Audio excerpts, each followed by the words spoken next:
สบายดีเบิดทุกทานเนาะมื้อนี้ข้าพเจ้าได้มีโอกาสมาบ้านเนาะก็เลยได้ถ่ายวิดีโอแถวหัวไร่ปลายนาให้ทานผู้ชมได้เบิ่งเนาะเป็นทุ่งนาที่อยู่ติดกับตีนภูเด้อไกลห่างไกลจากหมู่บ้านหลายเติบอยู่เนาะซึ่งบรรยากาศนี่เงียบสงบแห้งเนาะแถวนี้เพราะว่าได้อ้อมรอบไปด้วยภูผาป่าไม้เนาะซึ่งห่างไกลจากหมู่บ้านหลายเติบเนาะและมื้อนี้เขาสิพาไปเบิ่งต้นมะขอเนาะพอแต่มาฮอดเนาะระบ่าวเพิ่นก็ได้ขึ้นไปแล้วเนาะเตรียมเสือกสิมัดเนาะ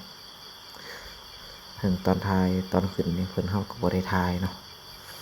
แล้วเฮาก็ได้ห้องถามเพิ่นเนาะว่าเป็นจะได้หลายบ่มะขอ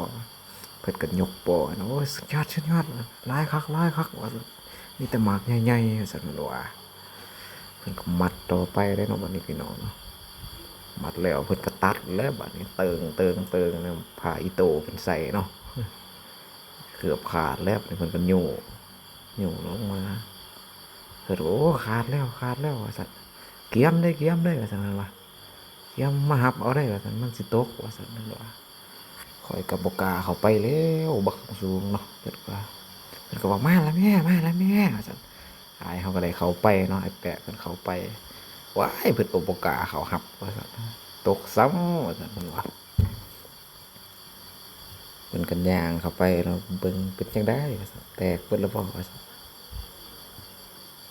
จับย่อออกมาเนาะเพิ่นก็ยังอยู่ได้ยังบ่ทันหล่นได้พี่น้องเนาะเพิ่นก็ย้อนลงมาตัวน้อยๆเนาะตัวใหญ่แล้วบ่ย้อนเนาะ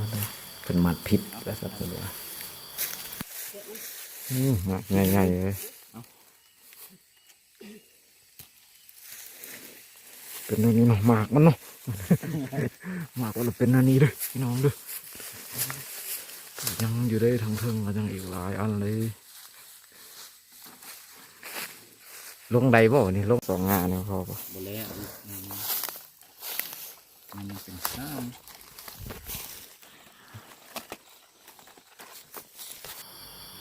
หลังจากสิเก็บแล้วเนาะเก็บมาขอแล้วก็กลับมาเถียงเนาะงัวกันไล่มาเฝ้ามาเบิ่งเนาะ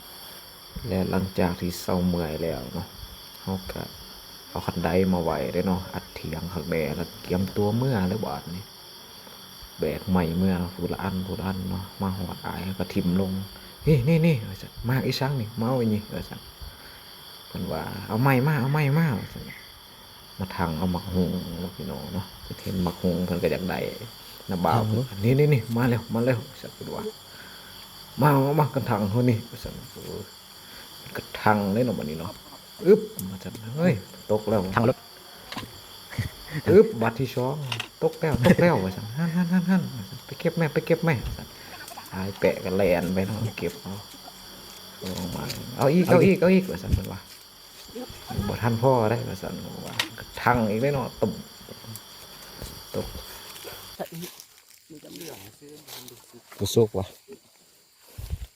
อันอีกหน่อยนึงไปกันเลยล่ะอยู่พุ่นเด้ตกข้างใน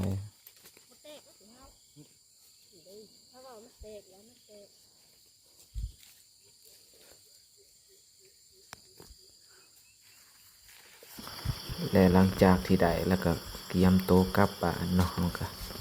มาหอดครัวเนาะอันนี้เป็นครัวขามน้ำพวนเนาะหวยน้ำพวนเนาะมันก็เป็นตาเซียวๆอยู่เนาะแบกไม้ขามก็ได้ครัวก็เป็นตาย่านตกอยู่เนาะไม้2 ลำผู้ใดที่บ่เคยไต่ก็สิไปเอายากๆเลยเนาะแต่ว่าเฮาเคยไต่ก็คือไปสบายอยู่หลังจากนั้นก็มาหอดหน้าเฮาเนาะหน้าเฮาอีกทงหนึ่งก็อยู่ไกลกันนี่แหละบรรยากาศก็โอ้ดีคือกันเนาะอยู่เหลียบตีนผู้เนาะอ้อมเฮาไปโดยปลาเขาเนาะ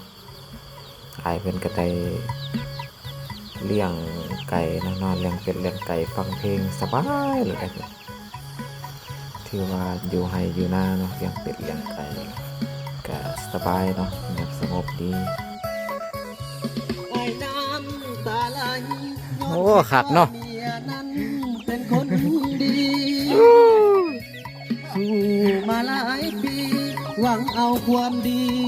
ชนะใจเมีย หลายครั้งที่เจ็บไอ้นี้จนใจอ่อนเพลียหลายครั้งอภัยให้มี โอ้อยู่ผู้เดียววะ ก็บ่เห็นใจ เดียวแล้ว อ้าวเนี่ยไปกันเลยล่ะ ป้าจะว่า ป้าล่ะ เอ้า ป้าอีลีนี่ เข้ามาขอ โอ้ย อยู่เพื่อนพอด้วยก่อนว่าแล้วก็ยาก เอ้ยเป็นเต้ หลายเทื่อหลายที เนาะ แล้วการ ฝนตกมาบ่เปียกบ่น่ะ ให้โอกาส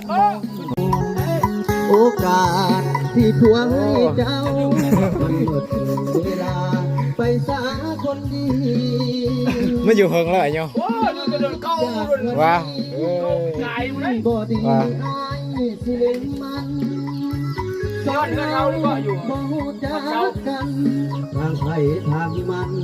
ซาเด้อคนดีบุญว่าเพิ่นให้เฮามาคู่กัน โอ้สบายเนาะ ถ้าน้องบ่มักดี ไปเถิดคนดีอายบ่เอาแล้ว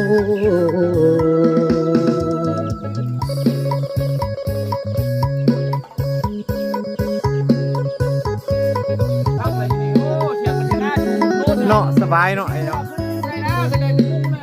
ใจเป็นคน เมียเก่าเศร้าๆอายบ่เอาแล้ว ไปเถิดน้องแก้ว ถึงเป็นพ่อห่างสร้างอายน้องยา มาแล้วเราขาวว่าเย็นว่า ไปโลดเด้อลาขันคิดว่า หวังหวังไม่กลับหลังคืนมา น้องก็คงเหมือนกัน ใจเจ้านั้นดังสายพารารักเราปันเข้าพรรษาเดี๋ยวนี้มาเป็นอดีตแล้วใจคนผู้สาวเมืองบัวบานมันพี่โดนเส้นซื้อเจ้าคือบ่คืดพอทำเมาต่อกัน จากมือนั้นจนมาหอดมือนี้ที่บ่เปลี่ยนแปรไป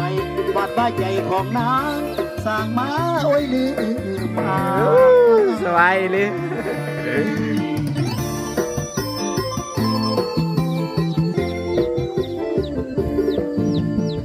รถประจำตำแหน่งเพื่อนเนาะ อยู่ให้อยู่หน้าพ่อแม่พี่น้องเลยปลูกผักปลูกหญ้ากินนะ ไหลไปวังวังไม่กลับหลังคืนมา น้องก็คงเหมือนกัน ใจเจ้านั้นดังสายพารารักเราก่อนเข้าพรร เป็ด ษา ไก่